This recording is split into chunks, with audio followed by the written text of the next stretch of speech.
We've been told over and over that Sukuna is the ultimate antagonist, the absolute peak of villainy. But what if that's all he is? I'm going to argue that Sukuna isn't actually a great villain, he's just overpowered. What if the very thing that makes him so terrifying, his immense strength, is also what makes him a flat and less compelling character? Today, let's break down why Sukuna's god-tier power actually hurts the story, why he fails to challenge our hero in a meaningful way, and how other villains in this very series show us what real conflict looks like. First, let's talk about the problem of overwhelming strength. So, let's get to the heart of it. Sukuna is defined less by his goals or his philosophy, and more by his stat sheet. He exists in a league of his own, a force so absolute that the story is constantly forced to bend around his power level. Every other character, whether they're a hero or a villain, is just a measuring stick for how strong he is. That isn't really conflict, it's a power-scaling debate where people actually die. From the moment he casually exorcised a special grade curse to the utter decimation of Shibuya, his fights are never about if he'll win, but how fast and how brutally.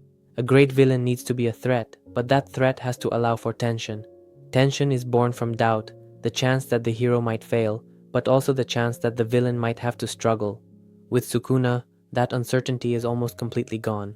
His power is so off the charts that even Satoru Gojo, the other god-tier character in the series, was ultimately just another obstacle to overcome. When a villain has no real weakness, no emotional vulnerability to target, and a power level that makes everyone else look like a joke, the stakes start to feel empty. His victories don't feel earned, they feel like an inevitability, like a law of physics. He's a walking natural disaster, and while a tsunami is terrifying, it isn't a compelling character, it just is. On the surface, Sukuna's motivations are incredibly simple. He lives for his own pleasure.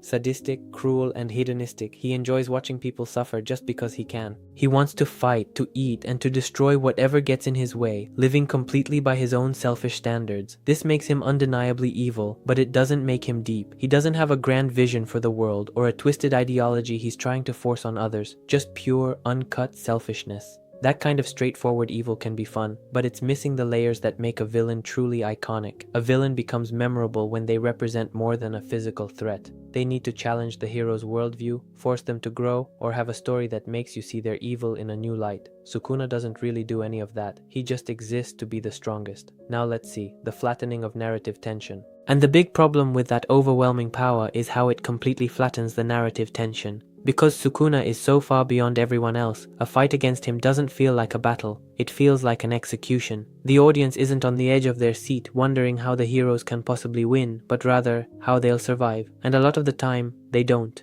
This creates moments of shock and horror for sure, but it kills the sustained tension that a story needs to thrive. Take the Shibuya incident. Sukuna's brief rampage was an absolute spectacle of destruction, but was it tense, or was it just a showcase? The fight with Jogo wasn't a fight at all. It was a beatdown, with Sukuna playing the part of a cruel teacher showing his student the massive gap between them. It was visually incredible, but the outcome was never, ever in doubt. In moments like these, Sukuna stops being a character and just becomes a plot device, a reset button for the story that clears the board and cranks the power levels up to an absurd degree. His relationship with Yuji Itadori, our protagonist, is probably the biggest missed opportunity here. The inner demon trope is a classic for a reason. It's supposed to create an internal battleground where the hero fights the darkness inside them, but Sukuna's dynamic with Yuji is surprisingly one-note. He hates Yuji, seeing him as nothing but a cage. He taunts him, tortures him psychologically, and laughs at his despair, but he doesn't fundamentally challenge Yuji's beliefs. Sukuna is a source of suffering, but not really a source of growth. He's an obstacle to be smashed, not a reflection to be confronted.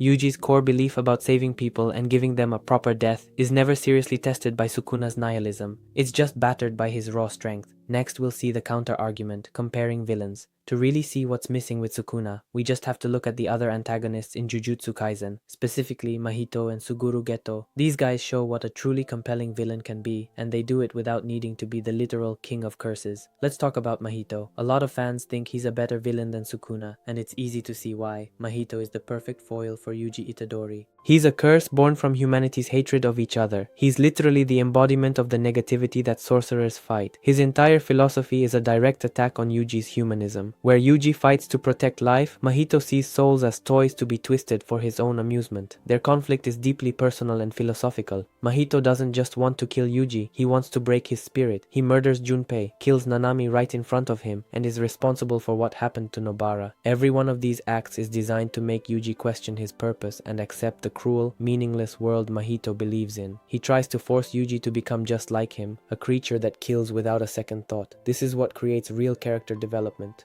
Yuji's entire journey is defined by his struggle against Mahito's philosophy. The hatred between them feels real, making their final battle one of the most emotionally powerful fights in the whole series. Mahito may not have Sukuna's power, but his thematic weight makes him a far more satisfying villain. And then you have Suguru Geto. Geto is an ideological threat. He isn't evil just to be evil. He's a fallen hero whose twisted logic was born from the very system he used to protect. His philosophy, that non-sorcerers are monkeys and the world would be better without them, is a dark reflection of the suffering and elitism baked into the Jujutsu world.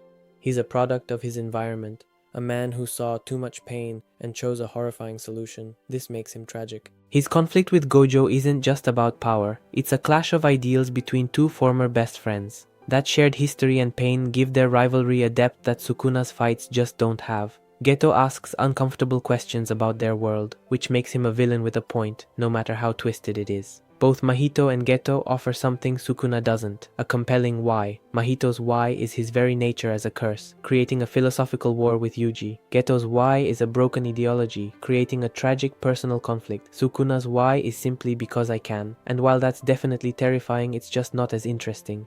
My conclusion. Look, Ryomen Sukuna is an incredible force of nature.